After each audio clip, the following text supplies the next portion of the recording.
નવસારી જિલ્લાના વકીલો દ્વારા કલેક્ટરશ્રીને આવેદનપત્ર આપવા માટે આવ્યા હતા। નવસારી ડિસ્ટ્રિક્ટ બાર એસોસિએશનનો દસ્તાવેજ નોંધણી કરાવનાર સામે પરિપત્રના વિરોધ માટે એસોસિએશનના પ્રમુખ સહિત હોદ્દેદાર તથા વકીલો મોટી સંખ્યામાં હાજર રહીને કલેક્ટરશ્રીને આવેદનપત્ર આપવા માટે આવ્યા હતા। ગુજરાત રાજ્યના નોંધણી નિરીક્ષક અને સુપ્રિન્ટેન્ડન્ટ ઓફ ટાઇમ્સની ઓફિસ દ્વારા 7 માર્ચ 2024ના રોજ પરિપત્ર બહાર પાડી પ્રસિદ્ધ કર્યું હતું, જેના સંદર્ભમાં નવસારીના વકીલોએ જણાવ્યું કે સબ રજિસ્ટર કચેરીમાં નોંધાતા દસ્તાવેજો બાબતે વકીલો અને ખાનગી વ્યક્તિઓ પર ખોટી જવાબદારી ઠોકી બેસાડતા પરિપત્ર રદ અથવા એમાં યોગ્ય ફેરફાર કરવા રજૂઆત કરી હતી, જેમાં કોલમ નંબર 6માં માંગવામાં આવેલી વિગતો અન્યાય અને વિરોધી જણાઈ આવતી હોવાથી ફેરફાર કરવા રજૂઆત કરી હતી। સબ રજિસ્ટર કચેરીમાંથી સર્ટિફાઈડ દસ્તાવેજની નકલ મેળવી રજૂ કરવા આગળ રાખવાથી લોકોને બિનજરૂરી ખર્ચ સાથે સમય પણ જતો હોવાથી તાત્કાલિક અસરથી બંધ કરવા જરૂરી સૂચના અને હુકમ કરવાની માંગણીનો આવેદનપત્ર વકીલો દ્વારા કલેક્ટરશ્રીને રજૂઆત કરી હતી। Reporter Deepakbhai Parmar, city gold news, Navsari. Neville Patel, the Navsari district bar association president. શા માટે આજે આવેદનપત્ર આપવું પડ્યું તમારે? સુપ્રિન્ટેન્ડન્ટ ઓફ સ્ટેમ્પ્સની કચેરી જે ગાંધીનગર મુકામે આવેલી છે તેમણે 7/3/2024ના રોજ એક પરિપત્ર બહાર પાડેલો છે કે સબ રજિસ્ટ્રારની કચેરીમાં તમે જે કોઈ પણ દસ્તાવેજોની નોંધણી કરાવો તે માટે એક શિડ્યુલ આપવાનું હોય છે અને એ શિડ્યુલમાં ક્લોઝ 6 આપવામાં આવેલો છે। તેમાં એ દસ્તાવેજ તૈયાર કરનારનું નામ, એનું સરનામું અને એની મોબાઈલ નંબરની સાથેની વિગત આપવાની છે અને એમાં એ જ શિડ્યુલમાં ક્લોઝ 9માં એવી જોગવાઈ કરવામાં આવેલી છે કે આ જે દસ્તાવેજની જે નોંધણી કરવામાં આવે છે તે બાબતે કોઈ ડિસ્પ્યુટ થયા કે કોઈ ફરિયાદ થઈ તો દસ્તાવેજ તૈયાર કરનાર જે કોઈ પણ વ્યક્તિ હોય, વકીલ હોય, કોઈ ખાનગી ઇસમ હોય તો તે માટે જવાબદાર રહેશે ને તેના સામે ગુનાહિત ફરિયાદ દાખલ કરવામાં આવશે। તો એ બાબતે, એ પરિપત્ર બાબતે અમે આજે અમારો વિરોધ દર્શાવીએ છીએ એટલા માટે કે ઘણા ખરા વકીલો કે જે રેવન્યુ સાઇડ પ્રેક્ટિસ કરતા હોય છે અને દસ્તાવેજોની નોંધણી કરાવતા હોય છે। અમારું કામ ફક્ત ડ્રાફ્ટિંગનું છે। જે દસ્તાવેજની વિગતો છે કે તે બાબતે કોઈ પણ ડિસ્પ્યુટ ઊભા થાય તો તે માટે કોઈ વકીલ જવાબદાર નથી।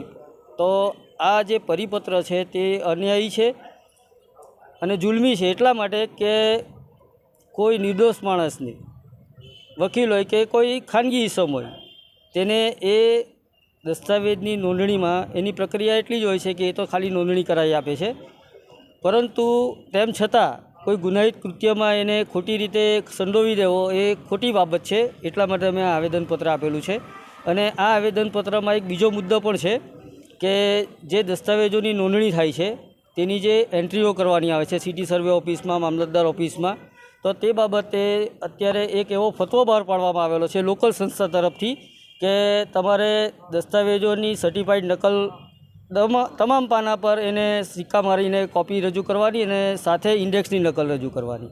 તો એ પણ અન્યાયી છે કારણ કે દસ્તાવેજની વેરીફાઈડ નકલ અત્યાર સુધી અમે રજૂ કરીને એન્ટ્રીઓ કરાવતા હતા અને ઇન્ડેક્સની નકલની વાત કરીએ તો ઇન્ડેક્સની નકલ કરાવવામાં લગભગ 300 થી 400 રૂપિયા જેટલો ખર્ચો થાય છે અને ઇન્ડેક્સની નકલ એટલા માટે જરૂરી પણ નથી કારણ કે દસ્તાવેજની આપણે નકલ રજૂ કરતા જ હોય છે, એની અંદર તમામ વિગતો જણાવેલી હોય છે। ઇન્ડેક્સની નકલ તો જે દસ્તાવેજ ઓકે નથી હોતો તેની પણ નીકળે છે, એટલે એ પણ જે ફતવો છે તે ખરેખર રદ થવો જોઈએ એવી અમારી માંગણી છે। એના માટે અમે આજે આવેદનપત્ર આપેલું છે। સવાલ એ છે ભાઈ કે મારું એવું માનવું છે દર કલાકે આ રજિસ્ટરના એકાઉન્ટ ચેક કરવા જોઈએ એન્ટી કરપ્શનવાળાએ, કારણ કે હાને માટે એ લોકો વધારે લે છે તે તમે જાણી શકો છો। કાયદેસરનું કામ કરવાનું તેના બી માંગે, પણ તલાટી પાસે જાય તો તે બી માંગે। આ પહેલું તો આ ભ્રષ્ટાચાર અટકાવવા જેવો છે। બીજી વાત એ છે કાયદેસરનું કરવાનું, તેમાં અમારી શું જવાબદારી આવે? અમને તો જે માહિતી આપે તે પ્રમાણે માહિતી પ્રમાણે તૈયાર કરવાના કાગળિયા, એમાં વકીલની જવાબદારી કેવી રીતે આવે? ધારો કે એક દાવો કરો, એમાં એમ કહે કે આ મારી મિલકત છે, મને દાવો કરી આપો તો અમે કાગળિયા જઈને દાવો કરીએ, એની મિલકતની નીકળે તો વકીલ જવાબદાર છે? આ વેચાણ રાખે એ તો કારભાર એ લોકોનો હોય છે। હવે એને આગળ વેચેલો નહીં વેચેલો અમને શું માહિતી હોય? એટલે અમને તો જે માહિતી અસીલ આપે તે પ્રમાણે અમારે તૈયાર કરવાનું, એમાં અમને આના રૂપિયા દોષિત ઠેરવવાના। પોલીસમાં એક ફરિયાદ કરે, ખોટી ફરિયાદ કરે, પોલીસને ગાળ દેતા છે તમે? પોલીસ સ્ટેશનમાં એક માણસ ફરિયાદ કરવા જાય ને ખોટી ફરિયાદ કરે, પોલીસને ગાળ દેતા છે તમે? એવી રીતે આ વકીલ પાસે આવ્યા, વકીલ માહિતી આપી તે પ્રમાણે એમણે દસ્તાવેજ કરી આપ્યો, એમાં એની જવાબદારી કઈ? ને ખરી વાત છે, કરપ્શન જો અટકાવવું હોય ને તો આ બધા ઓફિસરો છે ને એને પૂછો ને કે તમે દર ફેરી એન્ટ્રીના હાના પૈસા લો, કઈ રસીદ આપતા છે? રસીદ આપતા છે ને આ રજિસ્ટ્રારની ઓફિસમાં દર કલાકે ચેકિંગ થવું જોઈએ કે આ પૈસા વધારે તારી પાસે ક્યાંથી આવ્યા. તપાસ કરો.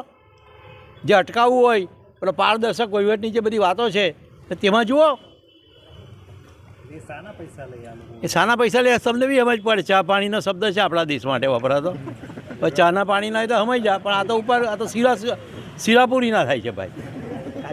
સમજ પડી કે નહીં? હા, કેસરી દૂધ આવ્યું હવે.